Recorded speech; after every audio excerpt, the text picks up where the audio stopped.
Oke, baik. Teman-teman semuanya, kegiatannya akan segera kita narasumber kita sudah hadir pada siang hari ini. Mungkin sebelumnya izin untuk membuka sesi webinar pada siang hari ini. Assalamualaikum warahmatullahi Selamat siang, Bu dan teman-teman semuanya yang sudah hadir pada siang hari ini. Yang hormati para narasumber, para dosen, praktisi pekerjaan sosial.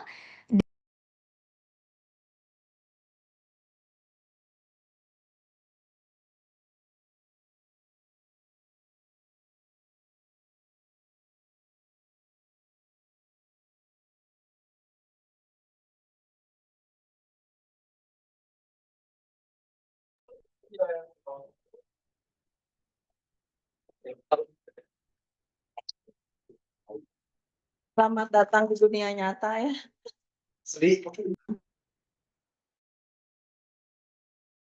Maaf karena mungkin di sini jaringannya kurang bagus,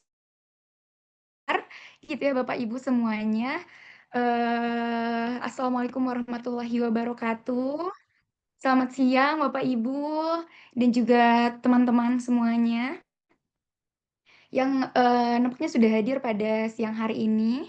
Yang saya hormati narasumber yang telah hadir beserta Bapak Ibu praktisi pekerja sosial, para dosen dan juga para mahasiswa yang hadir pada kegiatan webinar kali ini. Puji dan syukur marilah kita panjatkan kehadirat Allah Subhanahu wa taala karena berkat rahmat dan karunia-Nya lah kita semua dapat berkumpul dalam kegiatan Sekolah Inovasi Peksos dan menjadi pekerja sosial yang unggul dan kreatif. Perkenalkan Bapak Ibu dan teman-teman semuanya, saya Amira yang akan bertugas menjadi moderator pada siang hari ini. Saya ucapkan selamat datang kepada seluruh peserta yang telah hadir. Terima kasih sudah meluangkan waktunya untuk bersama-sama bersama kami belajar dan berbagi inspirasi pada siang hari ini. Bapak Ibu dan teman-teman semuanya, kita tahu bahwa tantangan pekerja sosial di era sekarang semakin kompleks, perubahan sosial juga semakin cepat, dan dinamika dari era digital luar biasa menuntut pekerja sosial untuk tidak hanya kompeten, tapi juga dituntut untuk dapat unggul dan kreatif. Dan pada hari ini, melalui kegiatan Sekolah Inovasi Peksos, kita akan mencoba menggali bagaimana pekerja sosial bisa berinovasi, beradaptasi, dan memberikan pelayanan yang terbaik dengan cara yang kreatif dan juga efektif. Nah, mungkin tanpa berlama-lama lagi, Bapak, Ibu, dan teman-teman semuanya, mari kita coba beralih pada sesi yang sudah kita nantikan, yaitu pemaparan materian utama dari Bapak Dindin Komadraan Sosial, Magister Sosial, yang saat ini menjabat sebagai Ketua Yayasan Kumala. Halo Bapak, selamat siang. Iya. Halo, selamat siang. Assalamualaikum. Iya. Waalaikumsalam. Halo Bapak, selamat bergabung dan terima kasih sudah berkenan untuk bergabung bersama kami Bapak untuk memberikan inspirasi, pengalaman, juga pengetahuan-pengetahuan baru yang insya Allah akan sangat bermanfaat bagi kita semua tentunya. Nah, mungkin supaya mengaktifkan waktu, Bapak mungkin bisa dimulai saja untuk memaparkan pematerian yang akan disampaikan oleh Bapak Dindin Komarudin, ahli kesejahteraan sosial, Magister Sosial. Saya persilahkan, Bapak. Terima kasih moderator. Ini pakai bahan paparan tidak ya? Boleh, Bapak? Boleh ya. Ini sharing, Ya. hanya sharing saja ya. Jadi ada beberapa hal yang ingin saya bagi terkait dengan zaman now gitu ya. Jadi banyak sekali tantangan kita sebagai profesi pelayan sosial, tapi di sisi lain di situ juga banyak sekali peluang yang bisa kita manfaatkan ya. Sebentar saya.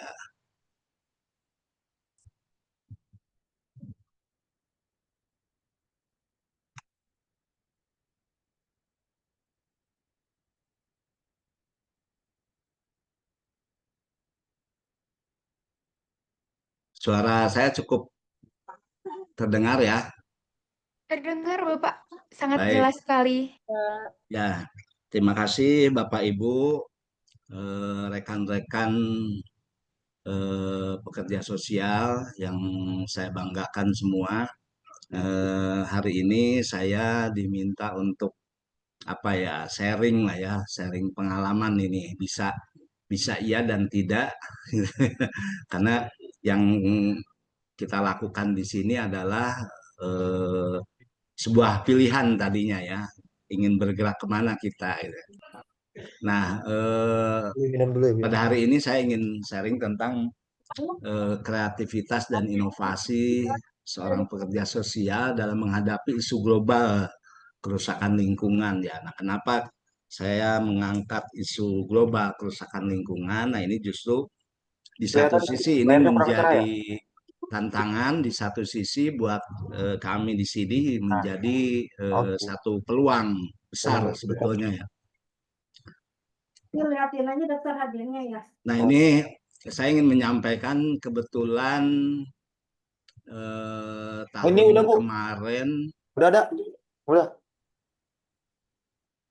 ya, kebetulan tahun kemarin Kirim ke saya Ibu ya. diberi tugas oleh Kementerian Lingkungan Hidup untuk menyampaikan isu global tentang khususnya kerusakan lingkungan. Jadi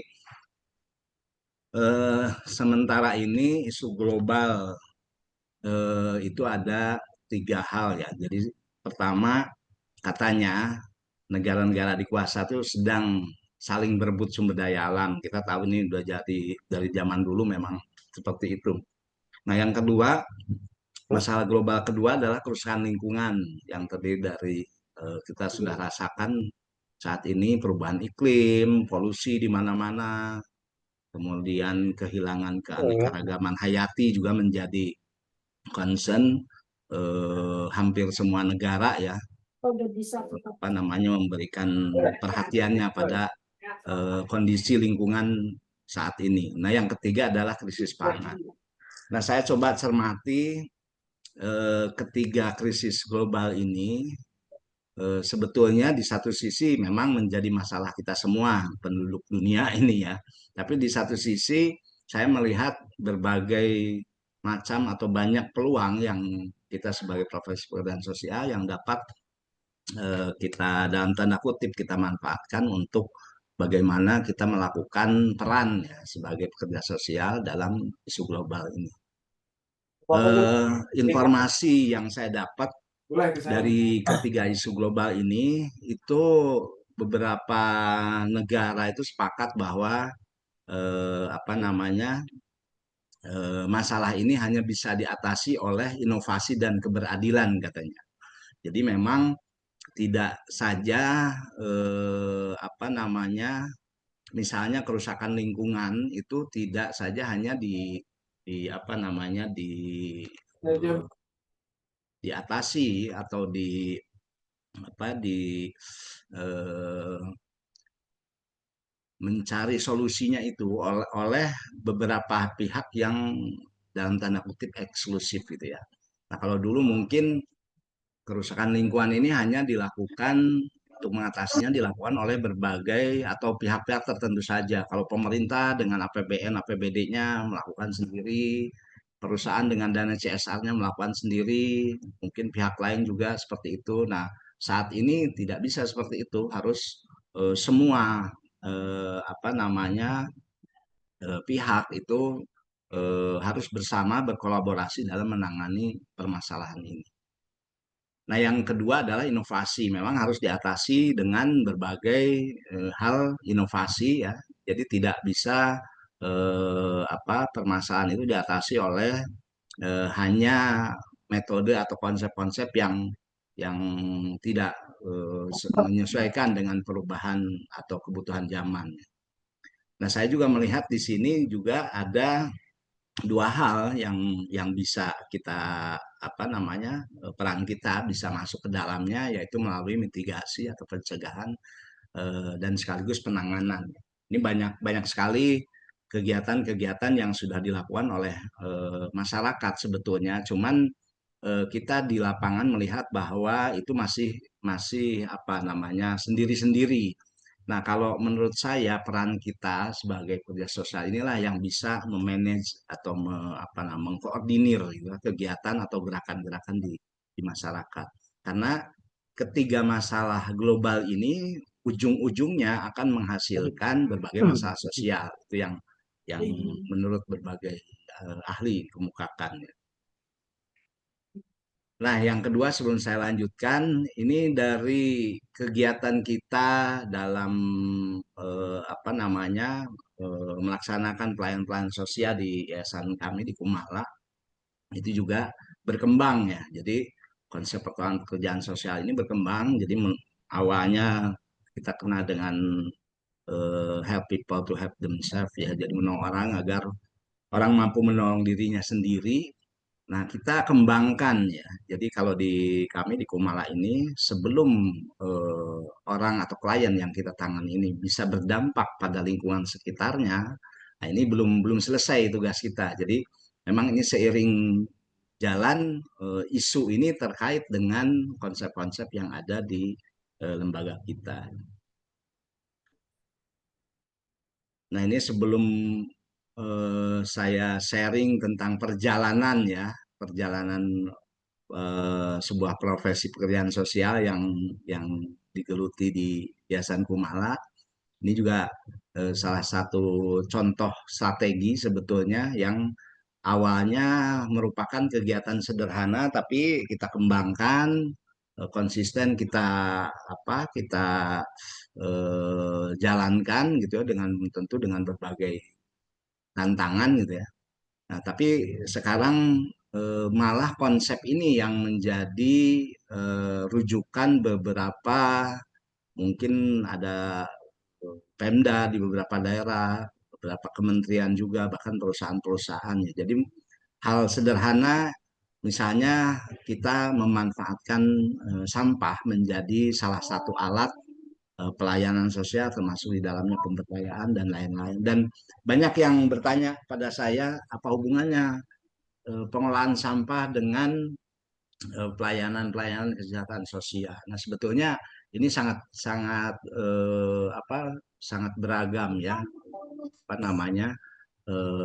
konsep-konsep pelayanan sosial itu dikaitkan dengan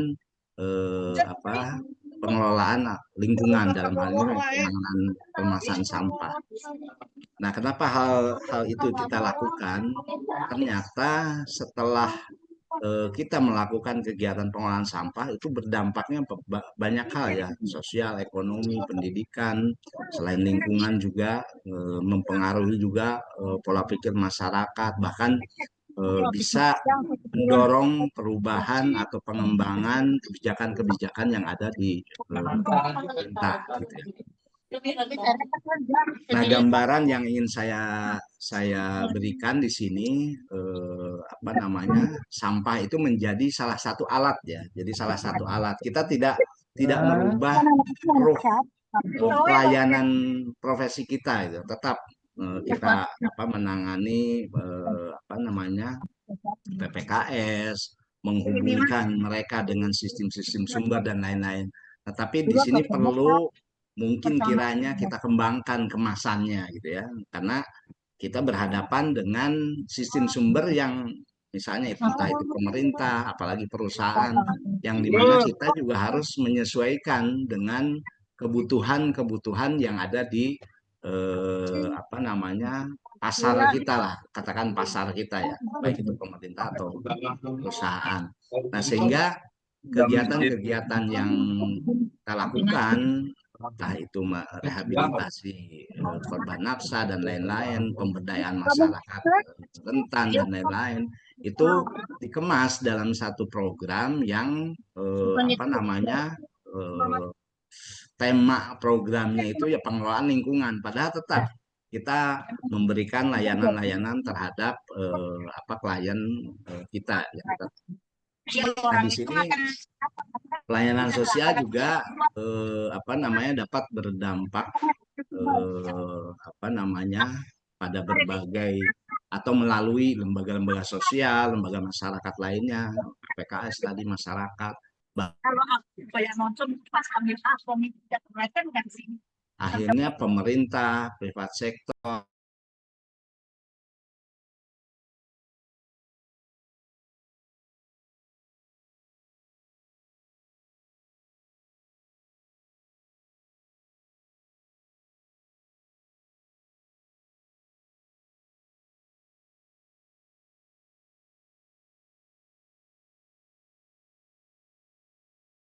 stigma, misalnya dari stigma dulu anak jalanan itu atau pemulung itu distigma sebagai sampah masyarakat.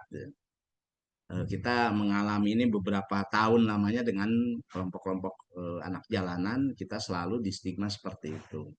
Nah, kemudian di sisi lain alat tadi, alat pemberdayaan tadi yaitu sampah itu juga distigma sebagai sampah lingkungan. Tapi kita juga berpikir ini hanya sekedar apa namanya obrolan ringan awalnya dari anak-anak kita dan beberapa kelompok pemulung. Kalau kita di stigma negatif sebagai apa kelompok rentan, kemudian sampah lingkungan juga di stigma negatif sebagai sampah yang sangat mengganggu dan tidak ada nilainya. Tapi anak-anak bicara bahwa kalau min kali min itu biasanya plus. Jadi stigma negatif sampah masyarakat dan stigma negatif sampah lingkungan itu kalau dipadukan menjadi plus katanya gitu. Nah, ini menjadi apa namanya ide kita, ide awal gitu ya. Bagaimana kita mengembangkan berbagai ide tadi menjadi sebuah kegiatan yang nantinya akan tentunya punya nilai.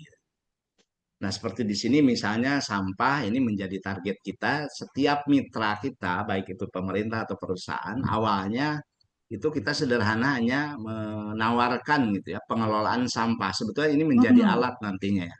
Jadi pengelolaan sampah kebanyakan sih di perusahaan-perusahaan itu, sehingga mereka merasa tidak terbebani dengan tawaran kerjasama kita atau kita mencoba untuk mengelola sampah mereka gitu ya, sampah perusahaan. Nah, ketika sampah itu bisa kita terkelola, kemudian sampah tersebut dikelola atau di apa nama didaur ulang oleh berbagai kelompok penerima manfaat gitu ya. Menjadi sebuah produk yang punya nilai jual, nilai manfaat dan lain-lain. Nah, sehingga hasil dari itu menjadi value atau nilai bagi banyak hal termasuk perusahaan dengan konsep-konsep SDGs-nya dulu, CSV atau ESG sekarang, sirkular ekonominya juga bisa real kita implementasikan. Kemudian pada sisi lain juga apa namanya terbangun nilai sosial, nilai lingkungan, ekonomi, kesehatan, pendidikan dan lain-lain. Nah, ini menjadi salah satu apa namanya konsep yang selalu kita tawarkan kepada mitra-mitra kerja kita. Hal-hal yang tidak apa namanya tidak membebani ya, tidak membebani mitra-mitra kita termasuk perusahaan itu menjadi nilai tawar seperti awal. Nah, ini yang bisa kita lakukan ya. Nah, untuk apa karena saya di sebuah yayasan sosial ya, ini juga bisa di apa namanya dikembangkan sebetulnya ya. Jadi untuk apa namanya untuk mengimplementasikan pelayanan-pelayanan kesejahteraan sosial di lembaga kita juga bisa dikemas melalui kegiatan seperti ini. Ini salah satu contoh kecil saja sebetulnya.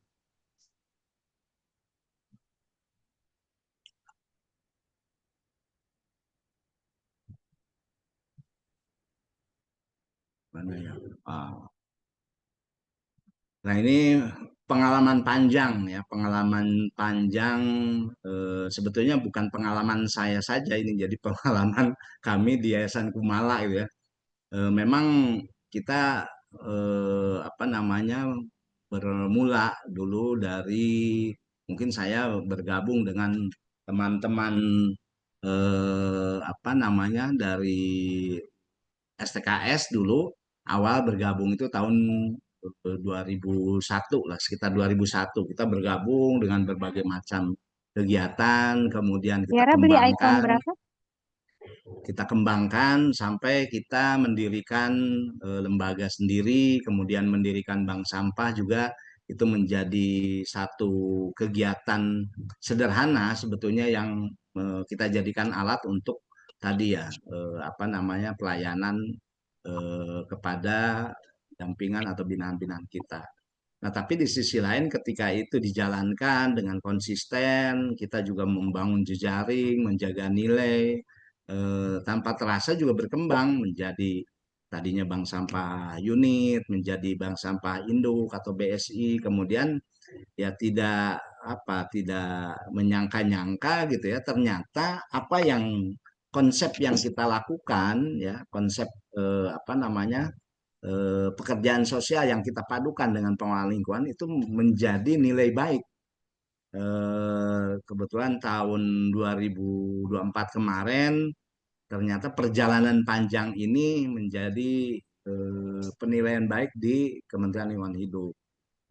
Saya mendapatkan Kalpataru, kemudian bank sampah induknya juga sendiri dinilai sebagai bank sampah terbaik nomor 1 se-Indonesia. Nah, ini menjadi semakin yakinnya kami di Kumala bahwa pengelolaan lingkungan pun kalau dikolaborasikan dengan konsep-konsep pekerjaan sosial itu akan menjadi suatu nilai yang mungkin lebih luas dampaknya gitu ya. Nah, ini yang kita rasakan sehingga sekarang 2025 ini kita apa ya mendapat tantangan sekaligus peluang itu bekerja sama dengan banyak multi stakeholder gitu ya. Jadi bahkan kadang-kadang sekarang itu entah NGO asing, entah perusahaan itu apa datang ke kami itu mereka ingin bekerja sama dan menawarkan apa namanya bukan menawarkan konsep tapi menawarkan ketersediaan dananya untuk kita kelola.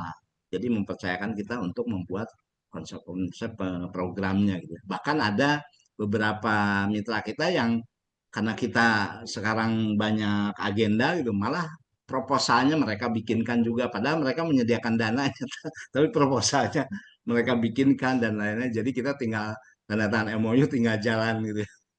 Jadi begitu besarnya peluang yang saya lihat di sini ya untuk bagaimana kita bisa memanfaatkan sistem sumber yang ada itu menjadi apa namanya sumber kekuatan kita dalam mengimplementasikan pelayanan sosial pada dampingan kita atau binaan kita. Nah, ini menjadi nilai yang apa saya rasa cukup cukup menarik ya untuk dimanfaatkan oleh khususnya oleh profesi kita. Nah, ini kebetulan apa namanya bahannya karena saya tidak sempat buat bahan jadi bahan kemarin waktu teman-teman calon wisudawan ya. Jadi memang apa kalau saya tarik benang merahnya itu ya kita sebagai profesi pelayanan sosial ini harus berani melompat lebih jauh gitu ya dengan berbagai tantangan, resiko dan lain-lain. Tapi di balik itu ternyata banyak peluang besar yang baru bisa kita lihat setelah kita melalui tantangan itu. Ini kiat-kiat saya rasa tidak perlu. Nah, ini yang kita rasakan ya. Jadi ini hal dasar sebetulnya, hal-hal yang harus dihindari gitu ya untuk memulai entah bekerja, usaha atau melakukan praktek gitu ya. Ini yang kita rasakan dengan justru mungkin saya sekaligus ingin menyampaikan saya dulu modalnya hanya nekat aja karena di samping kiri kanan depan belakang saya banyak potensi yaitu anak-anak jalanan, pemulung. Jadi kita bareng-bareng nekat nih karena melihat di depan ada peluang gitu. Masalah bisa tidaknya ini nomor sekian, tapi yang penting ambil dulu. Jadi dalam arti tidak banyak pertimbangan ketika ada peluang langsung ambil gitu ya. Nah, di proses itu kita tentu akan banyak belajar mendapatkan pelajaran yang sebetulnya sangat berharga buat kita ya. Nah, kemudian ini juga harus dihindari ketika ada beberapa pilihan, ini bingung nih milih yang mana gitu ya.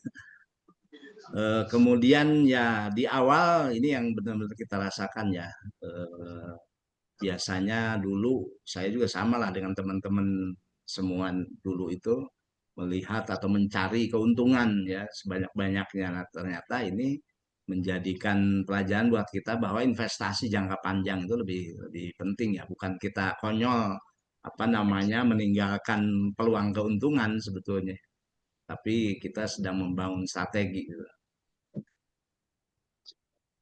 Ya termasuk bergaul, membangun jejaring ini saya rasa perlu ya.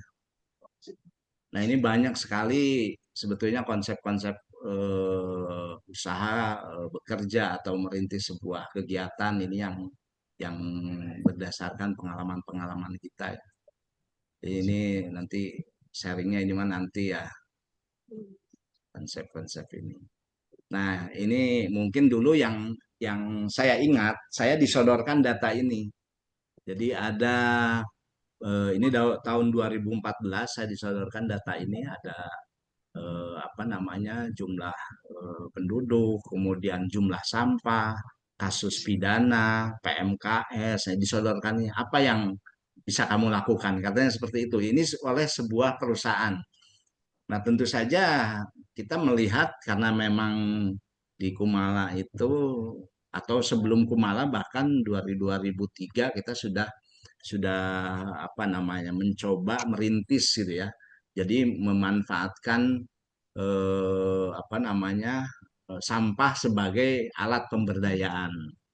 Nah ini tentu saja ketika mendapatkan data seperti ini kita langsung nih banyak ide, banyak ide. Sebetulnya kan tinggal menyambung-nyambungkan gitu ya. Nah, kita memfasilitasi semuanya. Nah ini proses kerjasama kita dengan salah satu mitra dari 2011 alhamdulillah sampai sekarang 2025 masih menjadi mitra strategis kita. Ini konsep. Nah ini saya ingin berbagi aja berdasarkan apa yang kita alami. Jadi strategi membangun kemitraan khususnya dengan perusahaan gitu ya yang kita rasakan itu kita jalankan itu pertama memanfaatkan sebanyak mungkin jejaring gitu. Jadi mau itu komunitas di apa di bawah, mau itu teman-teman komunitas seprofesi atau mungkin mereka-mereka yang ada di apa namanya di pemerintahan, entah pejabatnya atau di perusahaan. Gitu. Nah, ini kita bangun jejaring. Kemudian yang kedua yang kita lakukan adalah menawarkan kerjasama yang menarik, tidak membebani perusahaan tadi ya, seperti kita menawarkan mengelola sampahnya untuk menjadi atau dijadikan alat pemberdayaan atau pembinaan warga dampingan kita. Nah bahkan kita tawarkan program ini akan menguntungkan perusahaan dalam tanda kutip, artinya nilai baik untuk perusahaan. Kemudian tiga, membangun trust, mengikuti keinginan, kebutuhan menu perusahaan ya, saat terbuka. Jadi kita jangan alergi kalau perusahaan pengen ABCD gitu ya. Kita ikuti dulu gitu. Karena kebanyakan perusahaan itu apa namanya ketika kita tawarkan misalnya program entah rehabilitasi apa korban narkoba ya, kemudian pemberdayaan anak jalanan dan lain itu tidak akan atau mungkin kecil kecil kemungkinannya akan diterima gitu ya. Tapi ketika kita mengikuti keinginan atau kebutuhan atau menu perusahaan, nah itu biasanya apa namanya tidak tidak terlalu sulit gitu ya. Ada peluang untuk kita bisa bekerja sama. Nah, yang selanjutnya fokus dengan kegiatan sederhana tapi terlihat dampaknya. Jadi dampak semakin luas. Kita biasanya membuat di awal itu menawarkan roadmap emas murah gitu ya, misalnya 3 tahun, 5 tahun, tapi itu tadi tidak membebani perusahaan dengan apa namanya mengajukan dana yang besar gitu ya. Tapi kita lebih meng-up atau menawarkan kegiatan-kegiatan yang sudah ada di masyarakat yang menurut kita itu mempunyai nilai. Misalnya ini sudah ada masyarakat yang punya kegiatan misalnya mengelola sampah, masyarakat yang apa namanya punya kreativitas membuat apa produk-produk atau kerajinan-kerajinan atau makanan misalnya. Nah, itu yang kita tawarkan. Jadi perusahaan ketika bekerja sama tidak dari nol gitu ya. Jadi kegiatan yang sudah ada. Program sesuai kebutuhan, kemampuan, potensial dan pas. Nah, ini kita selalu sampaikan. Jadi ketika membuat perencanaan program dengan mitra kerja itu harus ada 3 hal yang apa menjadi syarat. Yang pertama, kegiatan itu harus sesuai dengan kebutuhan tentunya ya, kebutuhan masyarakat katakan. Yang kedua, harus sesuai dengan kemampuan atau ketersediaan potensi lokal ya, entah itu alat, bahan dan lain-lain atau SDM. Nah, yang ketiga tentunya kita harus bisa menjamin adanya pasar. Nah, 3 hal ini yang bisa kita tawarkan ke perusahaan ya untuk bagaimana nanti ke depannya menjamin program ini menjadi program yang apa bisa berlanjut terus bahkan berkembang. Kemudian selanjutnya melibatkan banyak stakeholder, pemerintah, perusahaan, akademisi dan lain-lain. Kemudian kreatif dan inovatif itu ya kita tidak berhenti pada satu konsep gitu ya. Bisa saja tahun keduanya mungkin lebih berkembang dan selanjutnya. Yang selanjutnya mengembangkan program sesuai isu yang ada. Nah, biasanya hasil dari program ini pada akhirnya direplikasi oleh perusahaan itu ke wilayah-wilayah lain, wilayah kerja mereka. Jadi terus dan terus gitu ya. Nah, dengan tidak meninggalkan program sebelumnya, misalnya program sebelumnya bisa dikembangkan penerima manfaatnya menjadi trainernya, menjadi pendampingnya dan lain-lain, bahkan menjadi mitra perusahaan nantinya bisa. Nah, pada akhirnya kita dengan pengalaman hanya bisa mendaur ulang sampah dan memberdayakan kelompok-kelompok rentan, ya alhamdulillah akhirnya kita bekerja sama dengan berbagai mitra perusahaan, NGO, pemerintah ya dari Aceh sampai Papua dengan konsep yang sama itu. Mungkin sasarannya bisa berbeda ya, bisa nelayan, bisa petani, masyarakat apa rentan, bisa penyandang masalah dan lain-lain. Nah, ini sebarannya ternyata tahun 2024 kemarin kita sudah hampir 16.000 orang yang kita dampingi. Nah, ini gambaran implementasi ekonomi sirkular yang mungkin ini salah satu konsep banyak mitra yang apa ke arah sini sekarang, apalagi sekarang tadi di isu global ini menjadi tawaran menarik ya buat apa namanya membangun kemitraan dengan perusahaan khususnya gitu ya. Bahkan Kemensos pun beberapa kegiatannya dari tahun 2021 itu ya ada beberapa kegiatan yang kerjasama dalam implementasi konsep pemberdayaan masyarakat melalui pengelolaan sampah gitu, sampai sekarang. Jadi ini menjadi salah satu apa namanya contoh gitu ya untuk bagaimana bisa kita menawarkan inovasi program sesuai dengan apa namanya kebutuhan pasar saat ini. Nah, ini ujung-ujungnya beberapa produk pun akhirnya tercipta dari pengolahan sampah ini semua berbahan baku sampah tapi tidak kalah punya nilai jual bahkan lebih lebih mahal, ada beberapa produk lebih mahal dari bahan baku yang pabrikan misalnya.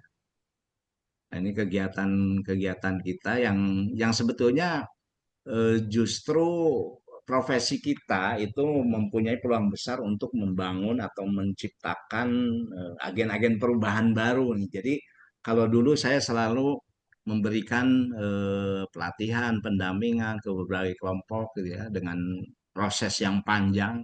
Tapi saat ini mungkin saya apa dimudahkan ketika misalnya ada kegiatan yang banyak, nah kita tinggal tinggal share gitu ya ke kelompok-kelompok itu. Misal ada orderan banyak kita bagi, ada kebutuhan produk, mereka sekarang supply dari berbagai daerah akhirnya supply. Jadi kita sekarang tidak mendaur ulang lagi karena disuplai produk-produknya gitu.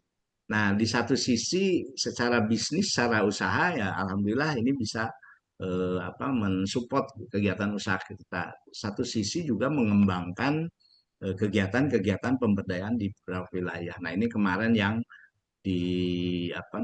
direspon oleh Gusmen termasuk oleh Bu Dirjen Dayasos. Ini dari Dirjen Dayasos juga kemarin meminta satu contoh konsep pemberdayaan kelompok disabilitas ya.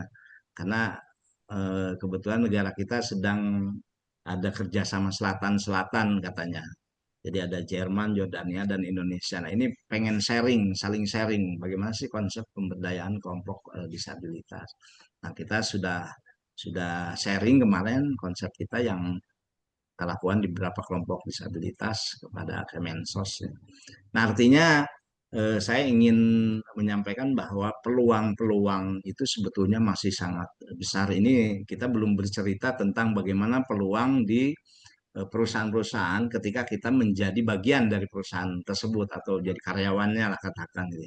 Itu juga beberapa teman alumni Poltek Esos juga menjadi bagian di banyak perusahaan dan mereka punya nilai-nilai yang nilai-nilai lebih gitu ya yang bisa memberikan dampak positif bagi perusahaan tempat mereka bekerja.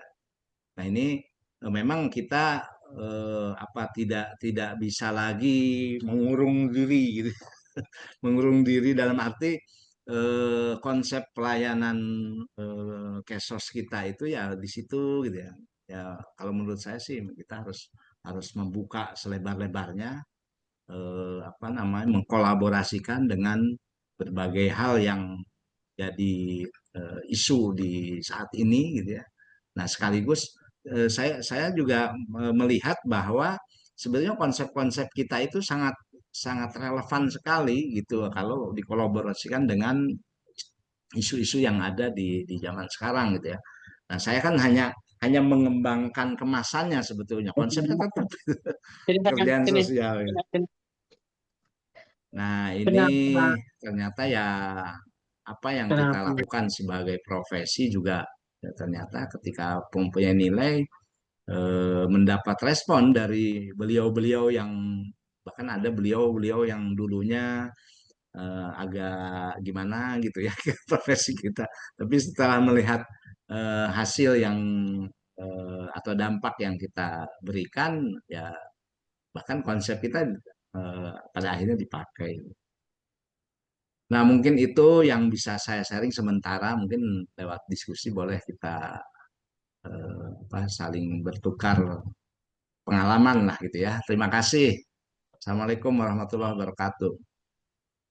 Waalaikumsalam warahmatullahi wabarakatuh. Baik, terima kasih Pak Didin atas penyampaian informasi yang sangat bermanfaat gitu ya. Tadi juga saya mendengarkan banyak sekali wawasan-wawasan baru yang ternyata Peksos itu jauh lebih daripada kita terkurung dalam konsep-konsep kita saat ini gitu ya. Dengan kreativitas tadi yang seperti telah Bapak sampaikan gitu ya melalui inovasi dan kreativitas yang dipadukan dengan nilai-nilai pekerjaan sosial itu akan memberikan dampak yang luar biasa ternyata gitu ya Pak, terkait, peningkatan pelayanan khususnya dalam pekerjaan sosial itu sendiri gitu.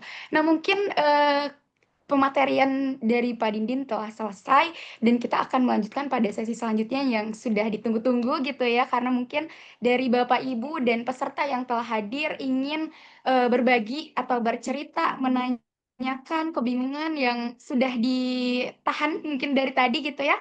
Boleh kepada Bapak, Ibu, dan teman-teman semuanya yang ingin mengajukan pertanyaan, ingin berbagi, ingin bercerita, saya persilahkan untuk mengaktifkan fitur raise hand atau menanyakan pertanyaannya melalui kolom komentar.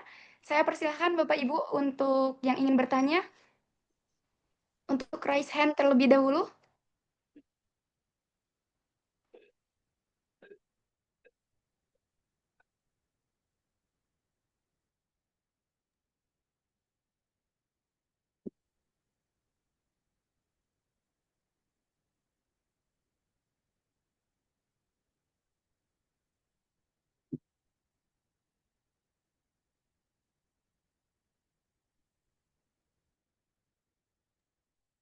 Oke, Bapak Ibu, teman-teman semuanya yang sekali lagi yang ingin bertanya atau ingin bercerita atau ingin menanyakan kebingungannya mungkin terkait pematerian pada siang hari ini atau pengalaman-pengalamannya di dunia kerja sebagai pekerja sosial yang mungkin masih sedikit bingung gitu ingin disampaikan kepada pemateri kita yang luar biasa, saya persilahkan untuk raise hand terlebih dahulu atau bisa ditanyakan melalui kolom komentar. Saya persilahkan Bapak, Ibu, dan teman-teman semuanya.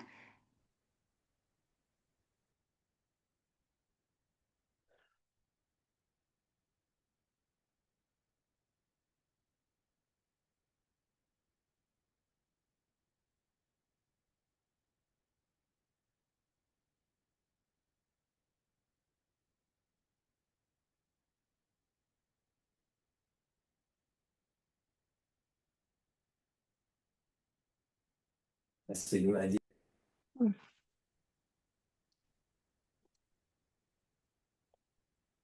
Oke, ada yang raise hand dari Bapak Agus Elia. Dipersilahkan Bapak untuk mengajukan pertanyaannya. Baik, Mbak Amira, terima kasih atas waktunya. Saya apresiasi Abah Dindin yang sudah menjelaskan tentang judul kreatif dan inovatif menjadi pekerja sosial. Saya tertarik tadi dari awal dengan kurikulum PT atau perjalanannya yang dengan jujur menyatakan sering gagal dan bangkrut nih Abah. Jarang ada yang jujur begini. Ini kan modal dasar seseorang yang jujur dari keterpurukan, tantangan menjadi sukses Abah Dindin. Ini buat rekan-rekan. Ada yang menarik ini dengan inovasi sebagai pekerja sosial, kemudian dengan sampah dikelola menjadi sesuatu buat kemaslahatan. Yang ingin saya tanyakan, Bah, tidak semua orang dan tidak semua pekerja sosial itu mempunyai jiwa kreatif dan inovatif. Dan tidak semua juga punya karakter itu. Nah, yang ingin saya tanyakan, apakah Abah Dindin itu dari dulu orangnya kreatif inovatif atau karena situasi kondisi yang harus membuat kreatif dan inovatif? Nah, triknya untuk menjadi pekerja sosial yang inovatif kreatif itu apa, Abah Dindin Borobudi? Terima kasih. Oke, terima kasih Bapak Agus Elia yang sudah mengajukan pertanyaannya. Luar biasa banget ya. Pertanyaannya menarik sekali gitu ya. Tadi disampaikan bahwa ternyata ini sebuah kejujuran gitu yang jarang sekali para narasumber sampaikan gitu. Nah, mungkin Abah apakah ingin ditampung terlebih dahulu pertanyaannya atau akan langsung Boleh. dijawab saja? Boleh? Oke. Mungkin bisa langsung dijawab. Oh, baik. Baik, terima kasih Kang Agus. Ya, ya Di mana, Pak? Di Dinas ya? kalau berbicara jujur ya memang itu merupakan satu proses panjang ya. Jadi apa? Saya yakin kita semua punya cerita panjang lah ya. Tapi memang bagaimana kita juga menyikapi atau menjadikan proses panjang itu pelajaran yang sangat berharga, baik itu proses kegagalan atau keberhasilan gitu. Apalagi kegagalan itu justru menurut saya menjadi apa ya, ilmu termahal gitu ya. Ilmu termahal yang kita bisa banyak belajar gitu ya, bagaimana mencari apa namanya atau mengakses kelemahan-kelemahan kita dulu gitu ya, kendala-kendala di dalam diri kita sendiri. Jujur saya kalau dibilang kreatif ya saya hanya senang aja dari dulu, sejak SMP SMA senang musik gitu ya, senang bikin sesuatu. Nah, ketika memang dihadapkan pada apa namanya kondisi ya, kondisi tadi. Jadi kalau boleh cerita tadi di awal ke Jakarta juga ya sempat ngamen dan lain-lain karena memang kondisi ya, kondisi yang menjadikan saya harus berbuat banyak hal gitu ya. Nah, tapi di sisi lain memang kreativitas juga itu tidak cukup sebetulnya ketika kita tidak memiliki atau apa namanya berkeinginan untuk bagaimana bisa memanfaatkan segala sesuatu yang ada di sekitar kita, termasuk anak-anak jalanan gitu. kalau awal dulu kenal dengan mereka itu kan kita juga punya penilaian sendiri ya.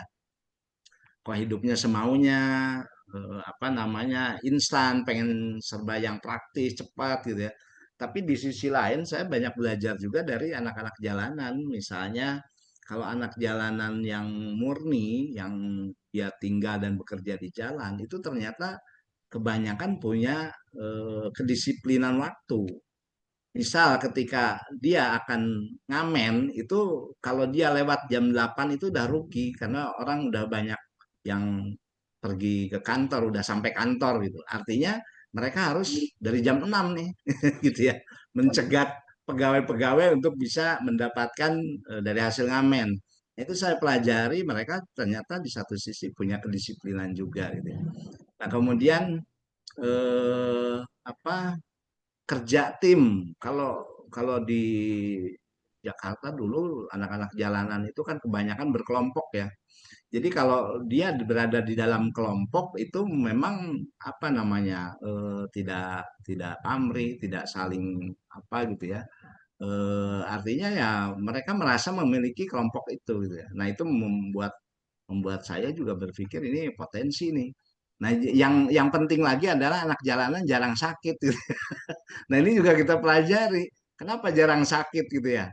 Waktu COVID kemarin itu di kita di Yayasan Kumala kurang lebih ada 40 orang gitu ya.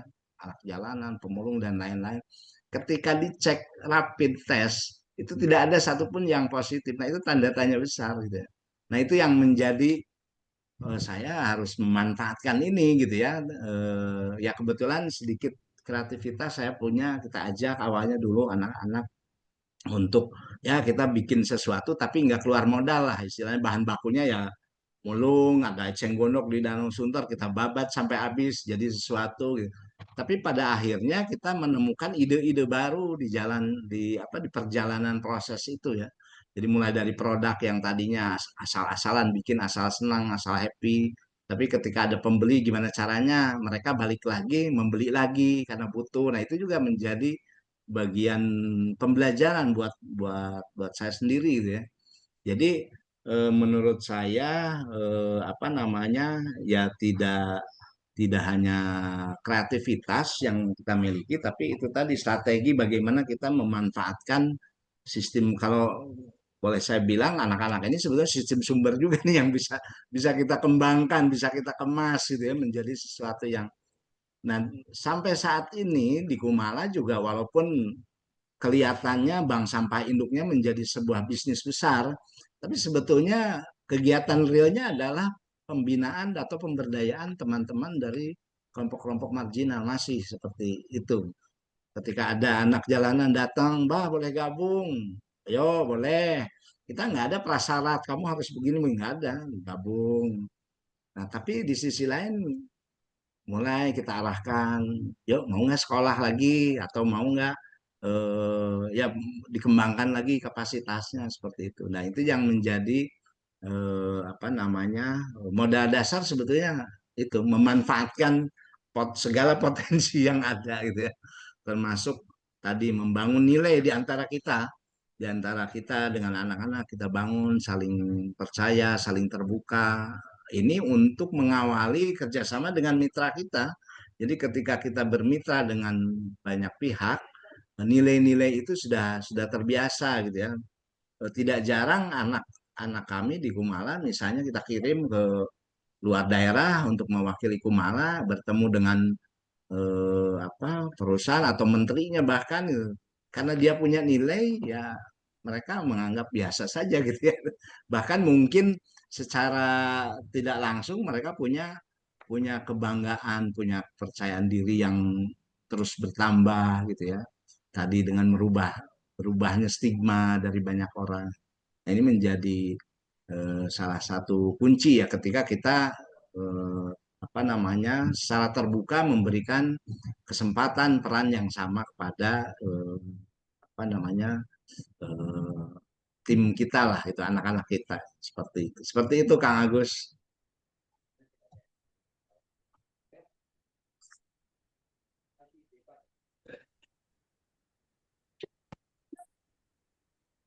Baik, makasih Mbak Dindin. Kasih.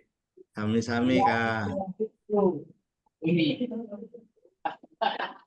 Oke, baik. Terima kasih kepada Bapak Agus yang sudah bertanya dan juga kepada Pak pemateri gitu ya, Bapak Dindin yang sudah menjawab Sudah. pertanyaan dari Pak Tapi Agus. Luar biasa sama sekali saya bilang tadi ya. di Banyak Fathia, sekali pengetahuan-pengetahuan baru yang telah disampaikan.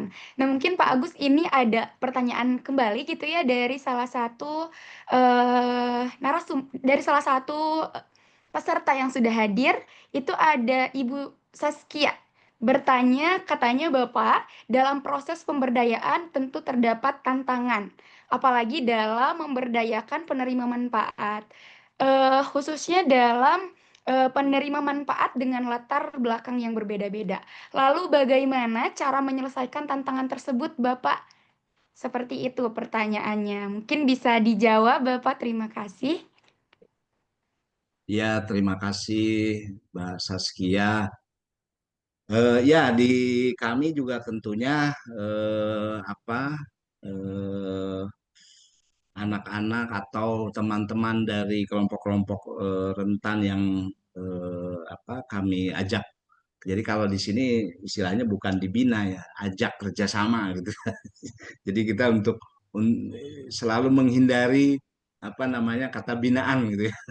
Nah, kenapa? Karena hal dasar yang kita lakukan adalah walaupun mereka mempunyai latar belakang berbeda, bahkan bahkan kadang tidak hanya anak jalanan saja, mungkin di situ juga ada disabilitas pernah gitu ya, atau misalnya ada orang anak Papua misalnya gitu ya, sementara yang lainnya dari Jawa misalnya.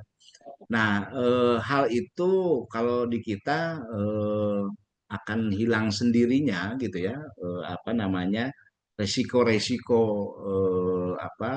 yang akan timbul dari latar belakang berbeda itu ketika kita membangun rasa memiliki.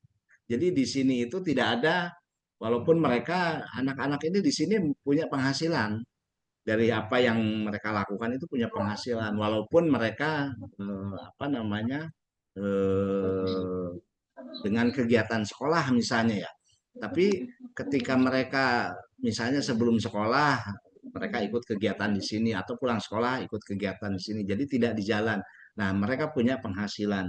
Nah, tapi tidak menitik beratkan bahwa di sini bekerja, tidak. Jadi kita semua selalu mengkondisikan bahwa kegiatan di sini itu milik kita semua. Jadi bagaimana caranya membangun rasa kepemilikan itu pada semua gitu ya. Jadi tidak ada di sini ada pemiliknya atau ada manajernya atau apa gitu ya. Nah, diawali dengan rasa itu yang kita alami di sini tidak ada kendala-kendala yang mungkin berarti ya ketika perbedaan latar belakang gitu ya, entah itu asal daerah atau misalnya agama atau kondisi fisik ini yang disabilitas ini yang normal semua sama gitu. Ketika dalam kelompok yang ada di Kumala kita bangun itu justru bagaimana mereka mempunyai rasa memiliki. Saya meniru konsep ini dari kelompok-kelompok yang ada di jalanan, bagaimana kuatnya mereka di kelompok itu. Kalau ada satu anak anggota yang dicolek oleh anggota kelompok lain, ini maju nih. Nah itu kan menjadi sebetulnya ilmu bermanfaat itu sebetulnya bagaimana kita menyerap strategi yang dilakukan oleh kelompok itu. Misal satu lagi di kelompok itu mungkin satu sisi negatifnya seolah anak-anak itu harus setor. Namanya abang-abangan kalau di sini ya, ketua kelompoknya itu harus setor hasil ngamen. Tapi di sisi lain si abang-abangan ini memberikan perlindungan, memberikan perhatian ketika anak-anaknya atau kelompoknya belum makan. Lo makan dulu. Kelompoknya sakit. Lo minum obat dulu, nggak usah ngamen dulu. Itu bentuk perhatian yang dibutuhkan justru oleh mereka. Nah itu sebenarnya kita tiru. Jadi bagaimana kita memberikan perhatian, menjadi figur dan lain-lain gitu ya. Nah dari situ sih sebetulnya yang salah satu cara untuk bagaimana menghindari resiko ya karena latar belakang yang berbeda tadi. Seperti itu Mbak Saskia. Ya. Oke, baik. Terima kasih Pak Dindin untuk jawabannya. Mungkin seperti itu Ibu atau Mbak Saskia ya untuk jawabannya. Apakah sudah terjawab? Mungkin apabila masih ada yang bingung atau masih ingin ditanyakan gitu ya, silahkan untuk ditanyakan kembali di kolom komentar. Jadi utamanya tadi kata Bapak untuk meminimalisir hal tersebut gitu, kita juga perlu menguatkan di awal untuk membangun rasa kepemilikan dan juga kita bisa belajar gitu dari kelompok itu sendiri, bagaimana cara mereka, berstrategi yang sebetulnya itu juga bisa kita pelajari dari hal-hal kecil gitu. Nah mungkin sambil menunggu pertanyaan lagi apabila dari Bapak Ibu dan teman-teman yang, masih ingin ditanyakan, ada yang masih dibingungkan, atau ada yang ingin diceritakan terkait pengalaman-pengalamannya, saya persilahkan untuk raise hand atau menanyakan di kolom komentar. Oke, sambil menunggu, Bapak, Amira sendiri gitu ya, penasaran tadi sangat tertarik dengan, cerita dari Bapak ataupun pengalaman dari Pak Dindin gitu, terkait pengelolaan, sampah gitu ya. Ternyata dari sampah itu sendiri bisa menjadi salah satu alat strategi yang sebetulnya mungkin, sebelumnya tidak pernah terpikirkan gitu ya, untuk kita gunakan dalam peningkatan pelayanan, terhadap klien kita gitu.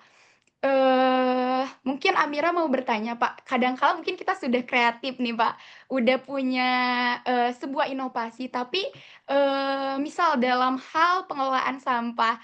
Nah, kadang kala di masyarakat itu mereka kebingungan setelah pemberdayaan itu selesai dan, mungkin kreativitas dari masyarakat yang kurang terbangun gitu, sehingga, mereka kebingungan dalam, melanjutkan pengelolaan tersebut, sehingga bingung terkait misal pemasarannya atau, tindak lanjutnya. Nah, mungkin Bapak boleh diberikan tips and trick kepada kita gitu ya, Pak, bagaimana cara-cara kita supaya pemberdayaan ini tuh bisa efektif setelah, program selesai atau terminasi dilakukan gitu. Supaya, mereka bisa tetap berjalan gitu, meskipun program telah kita selesaikan gitu pada saat, proses pertolongan itu dilakukan.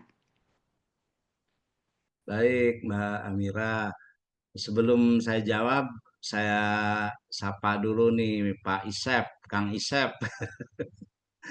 Salam Kang Isep sama Pak Sabar juga saya lihat Pak Sabar ini senior luar biasa ini.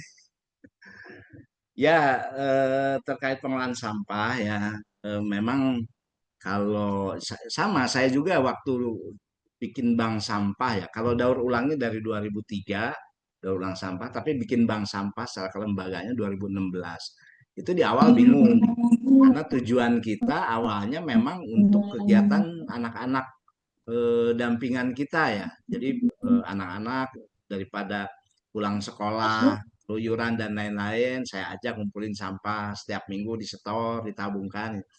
Nah, tapi ketika berkembang kok hari-hari selanjutnya kok ibunya yang datang bawa karung. Terus berkembang lagi kok tetangganya ikut. Wah, semakin banyak ini. Awalnya bukan seneng kita tuh, tapi bingung.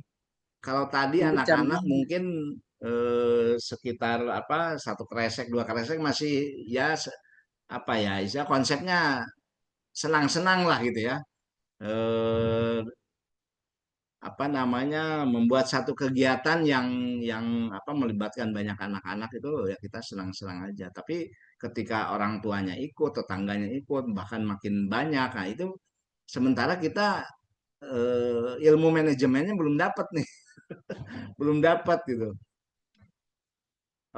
Halo Teh Epi, aduh jadi ingat ini nih teman-teman nih banyak teman-teman rupanya gabung juga ya. Nah, tapi ketika kita mendapat kebingungan itu, ternyata dengan berkembangnya atau dengan mengembangkannya jejaring-jejaring ya, pertemanan atau kemitraan dan lain-lain, ini terbantu. Jadi kebingungan itu bisa terjawab gitu ya. Mungkin ketika kita bingung bagaimana nih mengelola keuangan walaupun waktu itu baru sedikit gitu ya. Ada yang ngasih masukan seperti ini. Bagaimana nih pemasarannya? Ada informasi. Bahkan ke produk atau ke kegiatan kita sendiri juga berkembang bukan atas dasar dari diri kita sendiri, tapi dari kolega-kolega kita, jejaring-jejaring kita gitu. Itu yang memperkaya justru. Makanya tadi saya sampaikan dalam membangun kerjasama dengan perusahaan salah satu kunci paling penting yang utama itu pertama memanfaatkan jejaring. Jadi jejaring itulah saya saya sering dulu dinasehatin begini, kalau kita punya banyak duit tapi nggak punya jejaring, habislah duit kita. Kita punya ilmu, nggak punya jejaring, nggak ada manfaat ilmu kita. Tapi ketika kita nggak punya duit, nggak punya ilmu, kayak jejaring, kita akan punya segalanya. Katanya seperti itu. Nah, makanya yang kita lakukan, jujur saja, waktu datang ke Jakarta tuh uang nggak punya. Dulu, ya alhamdulillah untungnya ketika kuliah di STKS dulu ya punya pengalaman berorganisasi gitu ya. Dengan teman-teman, ada di Garnida, di UBS, di Boxer gitu. Tukang loncat-loncat saya ya. Tapi dengan itu tanpa sengaja kita sudah mencoba untuk membangun jejaring kan, membangun kemitraan dengan teman-teman dan lain-lain. Nah, itu kita praktekkan karena saya nggak punya apa-apa waktu itu, hanya punya anak-anak saja. Kadang-kadang anak-anak pun di stigma kalau ada kehilangan di lokasi lain, yang pertama didatengin kita, dicek tuh kamar anak-anak tuh diperiksa gitu ya. Tapi ya itu terus kita bangun ya jejaring karena kita merasa sangat terbatas waktu itu ya, terbatas segalanya dalam arti gitu ya, entah itu finansial, fasilitas, akses dan lain-lain. Ya yang kita punya, yang kita bisa upayakan adalah itu tadi, membangun jejaring. Walaupun strateginya banyak, kadang-kadang kita ya nyari perhatian orang gitu ya. Nyari perhatian orang misalnya ya kita ajak anak-anak misalnya untuk membersihkan halaman rumah orang gitu ya. Nah, artinya kan kita mencoba membangun sebuah nilai kita gitu, bahwa di satu sisi kita punya nilai baik nih. Jangan dilihat anak jalanannya, jangan dilihat jalanannya aja, tapi nilai baik kita juga punya. Jadi rajin dulu Sabtu Minggu kita selalu keliling, minggu ini bersihkan rumah orang lain, ini halamannya, solokannya. Nah, lama-lama ya itu terbangun nilai, trust ya. Sekaligus ya jejaring. Ada informasi terkait dengan pengembangan pasar produk-produk kita, jejaring kerja dan lain-lain, sampai kita berkesempatan dari Aceh sampai Papua itu karena jejaring juga gitu. Tapi ya satu hal mungkin ya yang saya ingin bagi juga, dalam membangun jejaring dan menjaga keberlangsungan jejaring itu juga kita harus menjaga trust ya, menjaga nilai. Jangan sampai nilai yang sudah terbangun bagus gitu ya kita rusak dengan hal sepele misalnya. Jadi ya yang biasa kita pikirkan dengan teman-teman di Kumala ini bagaimana jangka panjang gitu. Mungkin ya hasil tidak banyak gitu ya, tapi panjang gitu. Daripada hasil sekarang besar, besok nggak bisa apa-apa. Nah, itu mungkin yang bisa saya sharing. Jadi dalam pengelolaan sampah pun begitu. Banyak bank sampah unit yang kita dampingi di sini ya, semua memang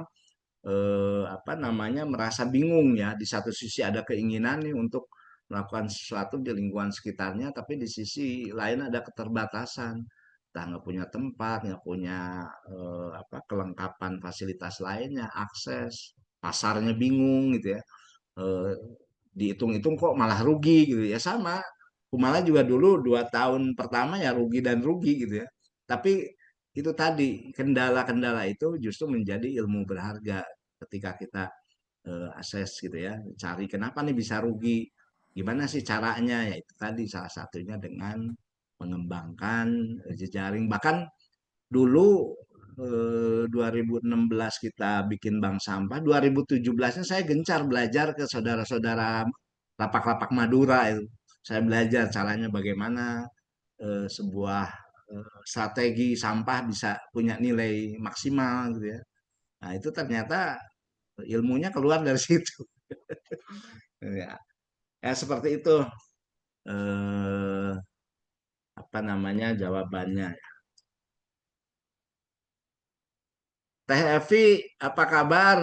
Cirebon.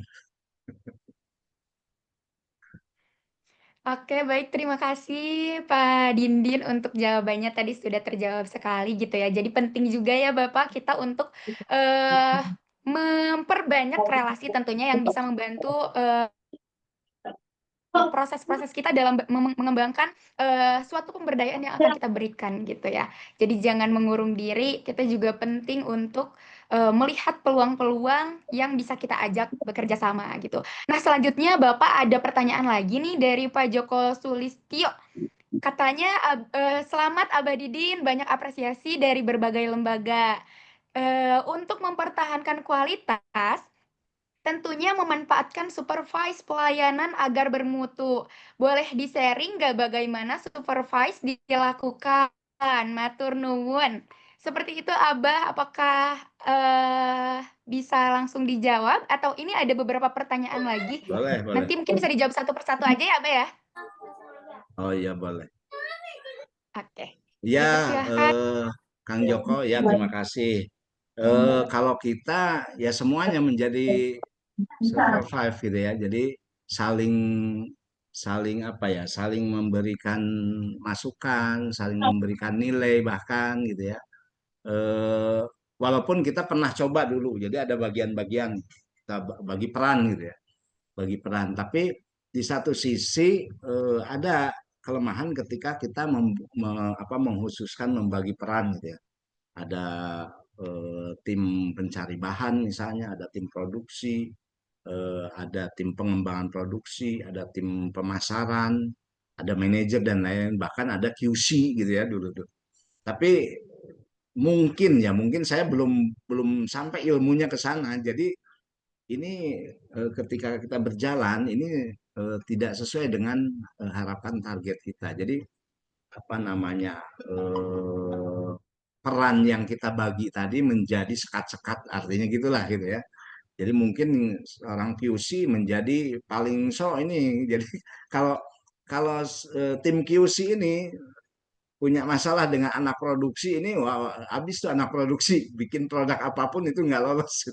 Ini salah satunya gitu ya. Nah, sehingga kita berpikir ini tadi semua harus memiliki apa rasa memiliki yang sama, punya punya rasa memiliki yang sama. Dan eh, apa namanya peran tadi mungkin boleh di apa apa dibuat gitu ya peran-peran tadi, peran-peran kerja tadi, tapi dalam implementasinya kita tetap sama bareng. Jadi tidak tidak lagi ketika produksi ada orderan banyak, biarin aja itu urusan orang produksi, tidak lagi seperti itu. Jadi bahkan manajer, bahkan kita pun, saya pun ya ikut turut gitu ya. Nah itu enaknya sebuah apa kebersamaan di situ gitu. Enak. Kadang ada ahli bisnis datang ya ke kita. Ini konsepnya salah nih. Ini bisa rugi menurut ahli bisnisnya. Tapi saya menyampaikan kok dari dulu sampai sekarang nggak pernah bangkrut gitu.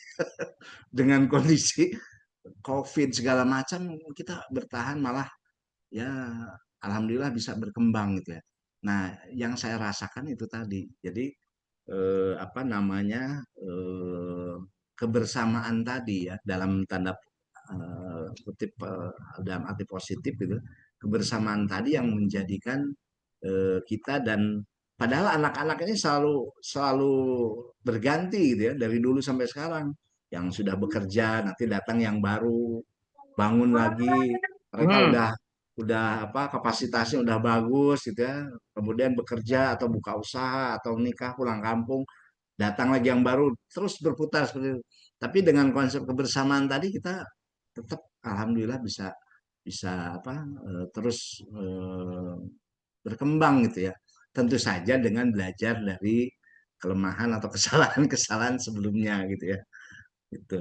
Jadi eh, menurut saya apa namanya untuk apa namanya super five yang apa yang efektif itu ya dilakukan oleh semua semua pihak gitu ya. Anak-anak pun itu suka saya minta penilaian gitu ya. Gimana sih kita nih sebagai misalnya apa namanya di kita kebetulan ada peksosnya juga gitu. Nah, nilai itu kakak kakak kamu tuh seperti apa gitu. Kadang dalam satu forum bersama saling terbuka atau saya panggil satu-satu gitu ya. Nah, itu memberikan apa feedback gitu ya, feedback yang positif menurut saya. Tidak ada apa, tidak ada feedback yang negatif gitu ya. Ya karena semuanya tadi berpikir merasa memiliki gitu. Jadi walaupun apa namanya protes atau ngasih masukan dan lain-lain itu dianggapnya ya positif. Gitu. Seperti itu. Terima kasih Abah. Hebat. Terima kasih Mas Joko. Rajin. Ya Mas.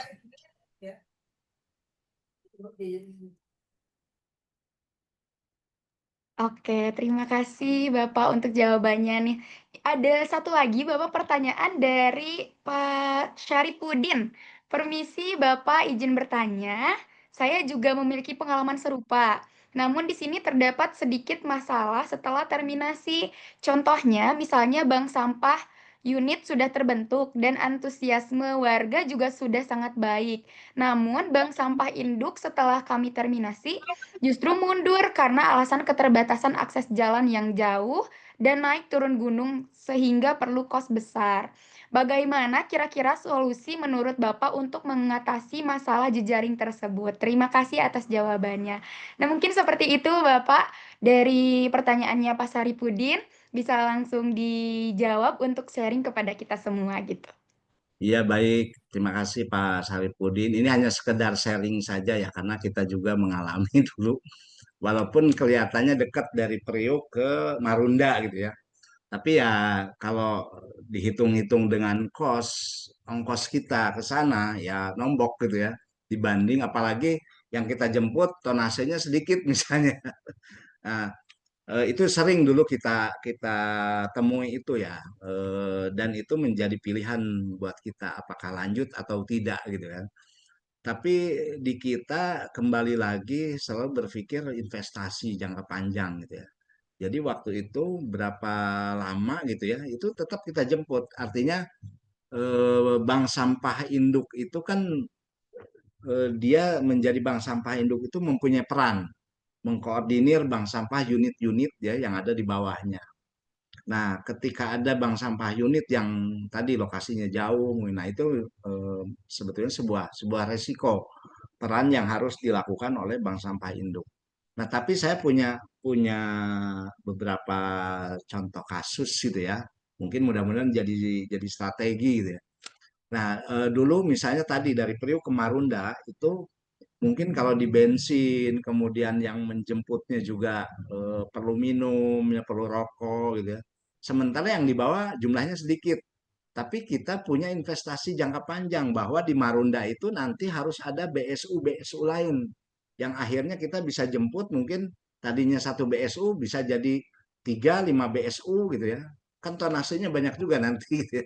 Nah tapi itu kita pikirkan ya kita terbuka dengan tim penjemputan wayahnya kalau ke Marunda mungkin apa namanya biaya OP-nya atau biaya operasionalnya biaya jalannya itu mungkin sedikit dulu karena sampahnya dikit gitu. Tapi kita menjelaskan ke tim penjemputan bahwa nanti kita harus punya target di sana harus ada lebih dari 2-3 BSU sehingga nanti akan tertutup nih ya biaya-biaya yang kita keluarkan.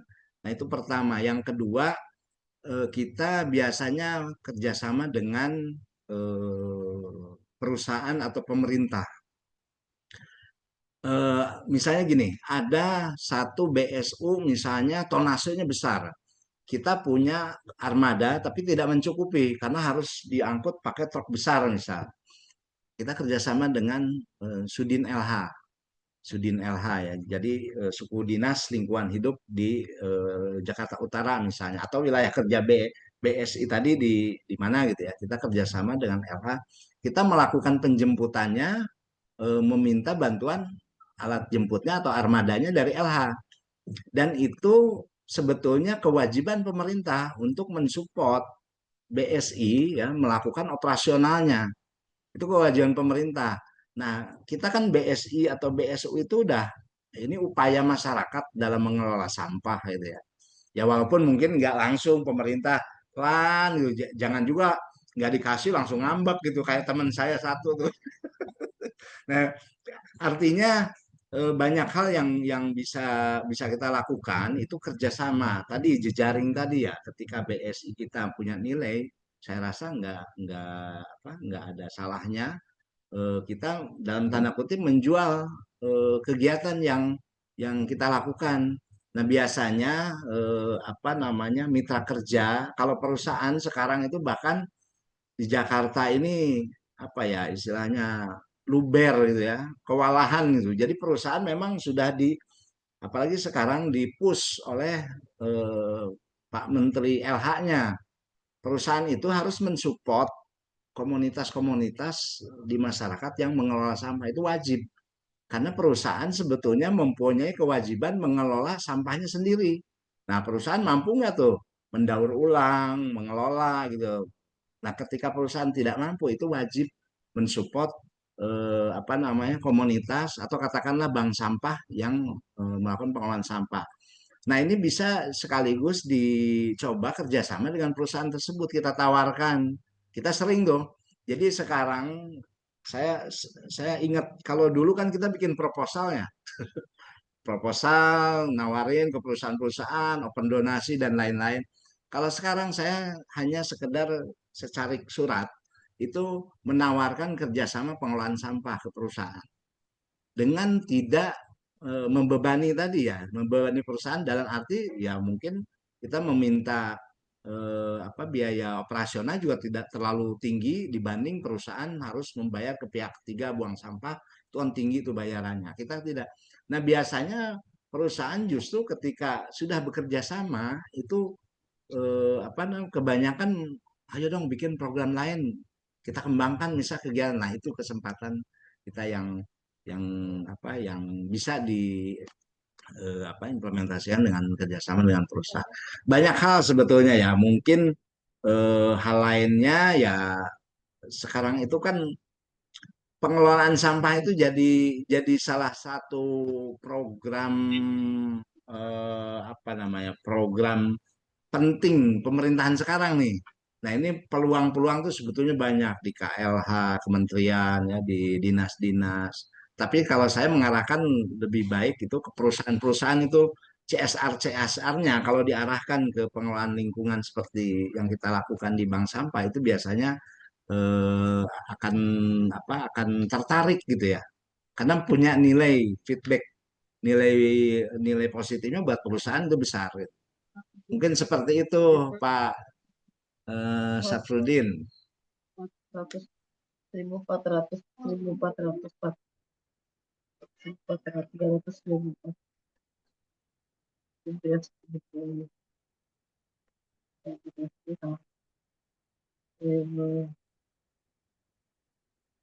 Terima kasih Bapak untuk jawabannya. Mungkin seperti itu Bapak Safrudin untuk pertanyaan tadi gitu ya sudah dijawab oleh pemateri kita.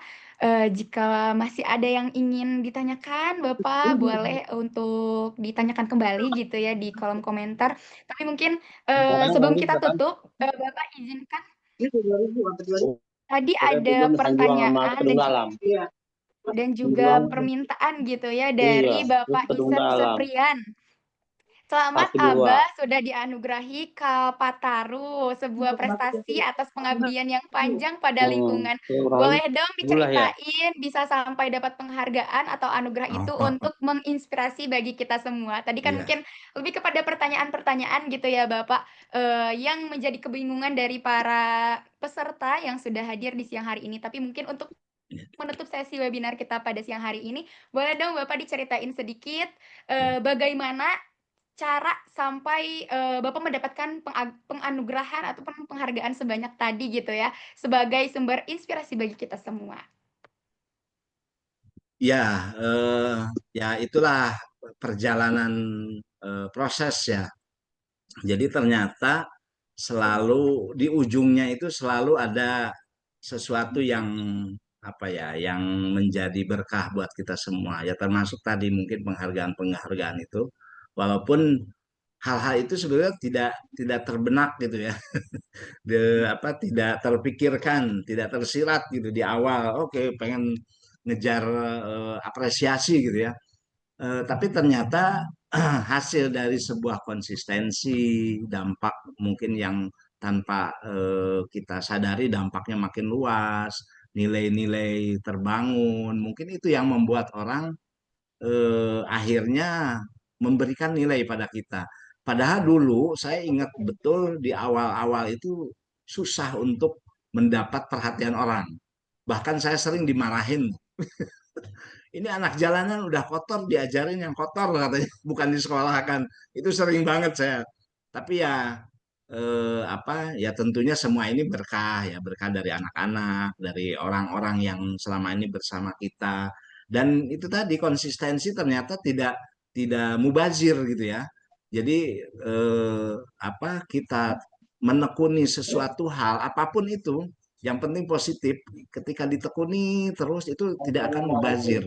Mungkin justru makin lama akan makin besar nilai yang sedang kita bangun tanpa kita.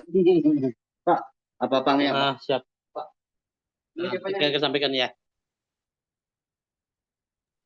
Waktu saya dulu diminta kesediaan untuk menjadi eh, calon penerima penghargaan Kalpataru pun saya sampai 4 kali menolak, 3 kali menolak, keempatnya iya gitu ya. Artinya saya tidak merasa pede gitu ya. Ini kok cuman ya dari dulu kan memang kita dengan anak-anak jalanan, pemulung, cuman mendaur ulang sampah itu atas dasar kepaksa tadinya, bukan karena mengerti tentang pelestarian lingkungan, tentang bisnis gitu ya. Ya itu nggak pantas, belum pantas lah. Yang mendapat Kalpataru itu mungkin yang tadinya gunung atau bukit kering ya, kemudian ditanami jadi subur, nah itu pantas gitu ya. Tapi kok disuruh diminta untuk menjadi calon penerima itu ya. Sampai akhirnya keempat kali karena banyak orang yang lo nggak sayang Jakarta kata gitu. Jadi dan orang menyadarkan saya bahwa ini bukan buat saya, buat anak-anak juga gitu ya, buat masyarakat yang selama ini bermitra dengan kita. Betapa bangganya mereka mungkin ketika kegiatan kolaboratif ini mendapatkan nilai. Nah itu akhirnya saya ya lemes juga tuh, akhirnya terima dan alhamdulillah mendapat pembina lingkungan itu bukan sesuatu yang kecil ternyata gitu ya. Kita dialunak. Beberapa bulan kemudian bank sampah induk kita ternyata dinilai menjadi bank sampah terbaik ke-1 se-Indonesia juga. Nah itu juga saya juga kurang ngerti ini apa dasarnya. Tapi dari semua itu saya lihat ternyata konsep-konsep pekerjaan sosial yang saya terapkan di situ. Kan mungkin kalau kita tidak punya senjata untuk mendengar semua orang yang ada di sekitarnya, mungkin nggak akan begini. Mungkin kita tidak ada eh, apa tidak ada eh, punya rasa perhatian ke teman-teman yang marginal, mungkin tidak akan seperti ini gitu ya. Nah justru konsep-konsep itu yang menguatkan penilaian tadi ketika kita ditanya ini kok bisa sampai menyebar ke seluruh Indonesia, memberikan dampak ternyata yang memberikan dampaknya kok anak-anak jalanan, kok pemulung-pemulung katanya, yang mereka tidak sekolah tinggi dan lain-lain. Nah, itu mungkin hasil dari tadi ya konsep yang sebetulnya kita kita implementasikan di kegiatan yang kita rintis sejak dulu. Mungkin itu Pak Isep, hatur nuhun. Oke, baik. Terima kasih Bapak Dindin untuk share gitu ya. Tadi ceritanya luar biasa sangat menginspirasi untuk kita semua bahwa dari hal-hal kecil itu menciptakan perubahan yang besar gitu ya. Perubahan besar itu tidak harus selalu besar, tapi kita bisa mulai dengan mencoba keberanian gitu ya tadi. Nah, mungkin seperti itu ya Bapak, Ibu, dan teman-teman semuanya pada sesi webinar kali ini. Tadi kita sudah mendengarkan pemaparan sekaligus juga tanya jawab dan sesi diskusi yang cukup interaktif dan sangat-sangat memberikan insight baru untuk kita semua. Sebelum kita mengakhiri sesi kita pada siang hari ini, mungkin izinkan Amira untuk sedikit menyimpulkan pembahasan kita pada siang hari ini gitu ya. Tadi melalui pemaparan Abah Dindin kita dibekali gitu ya bahwa melalui strategi yang kreatif dan kreativitas yang dipadukan dengan konsep-konsep pekerjaan sosial itu menjadi sumber utama dalam meningkatkan pelayanan dan mutu pekerjaan sosial. Dan juga dalam menciptakan inovasi dan kreativitas kita dituntut untuk mempunyai keberanian. Meskipun kita belum tahu apakah nanti ke depannya ini akan berjalan dengan baik ataupun akan timbul permasalahan-permasalahan yang tentunya dalam proses yang menjadi dinamika kita, tetapi seorang pekerja sosial diharapkan mampu mempunyai jiwa keberanian yang besar dan juga diharapkan mampu untuk melihat peluang serta permasalahan menjadi sebuah solusi yang bisa membantu praktik pekerjaan sosial dalam melakukan pemberdayaan kepada masyarakat dan juga kepada para penerima manfaat gitu. Dan juga penting sekali tadi melalui pemaparan Pak Dindin gitu ya, kita diharapkan untuk bisa membangun jejaring dengan pihak-pihak yang bisa membantu kita dalam memberikan pelayanan dan juga dalam membantu kita melaksanakan program-program yang tentunya dihadapkan pada sebuah keterbatasan-keterbatasan gitu. Nah, mungkin terima kasih saya ucapkan kepada narasumber kita, Bapak Dindin, yang sudah bersedia menceritakan dan berbagi pengalaman kepada kita semua.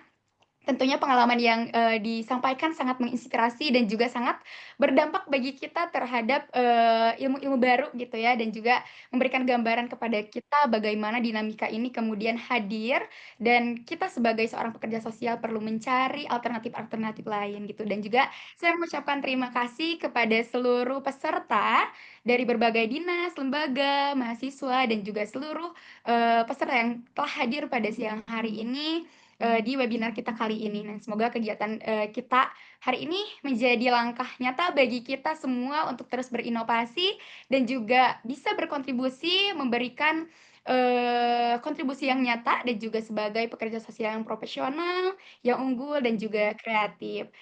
Saya selaku moderator Amira pamit undur diri. Terima kasih atas segala perhatiannya. Tapi mungkin sebelum kita tutup, kita akan coba dokumentasi terlebih dahulu untuk bapak-bapak, ibu-ibu, dan semua peserta yang hadir. Boleh untuk dinyalakan terlebih dahulu kameranya supaya terlihat muka-muka cantik dan muka-muka gantengnya gitu ya. Boleh untuk dinyalakan terlebih dahulu. Oke, kita mulai dari slide pertama, Bapak Ibu. 1, 2, 3, silahkan senyum. Oke, selanjutnya.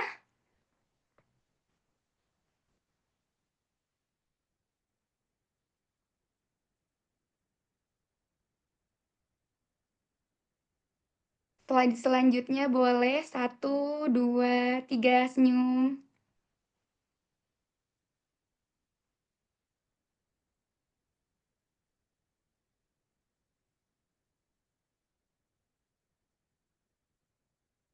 Oke, selanjutnya slide ketiga. Silahkan untuk senyum. 1, 2, 3. Oke, satu lagi.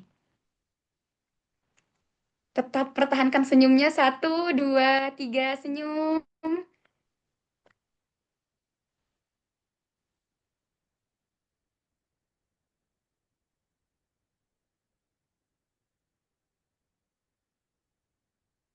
Oke, baik. Terima kasih kepada seluruh peserta, kepada narasumber, dan kita semua yang telah hadir pada sesi webinar kali ini. Semoga ini memberikan manfaat bagi kita semua. Terima kasih atas perhatiannya. Amira juga selaku moderator memohon maaf apabila ada kesalahan kata dalam memfasilitasi sesi diskusi kita pada siang hari ini. Terima kasih Bapak, Ibu, dan teman-teman semuanya. Tapi sebelum kita tutup, mungkin izinkan Amira untuk pantun terlebih dahulu. Jangan lupa untuk cakepnya. Oke, pergi ke ladang memetik melati. Cakep. Melati harum mewangi sejati. Artinya Sekolah inovasi kini usai di sini. Semoga lahir Peksos yang kreatif dan berdedikasi tinggi. Amin. Terima kasih Bapak Ibu semuanya atas perhatiannya. Mbak Amira, Wabillahi taufiq wal hidayah. Abadin. Wassalamualaikum Terima warahmatullahi kasih wabarakatuh. semuanya. Amin. Terima kasih Waalaikumsalam. Abang. Makasih, sehat-sehat Terima kasih semua. Ada. Izin Makasih terus. Mas, ya makasih. Salam. Di Kabupaten Cirebon. Hah? Mbak Amira cantik. Kapan? Oh ini sini ini mau gini. Ini mau sini. Lagi di jalan ya, Mas? Iya. Lagi jalan. Seri 1 lagi jalan. Iya. Kalau lagi di jalan jarang saya buka-buka handphone. Fokus soalnya, ya kan?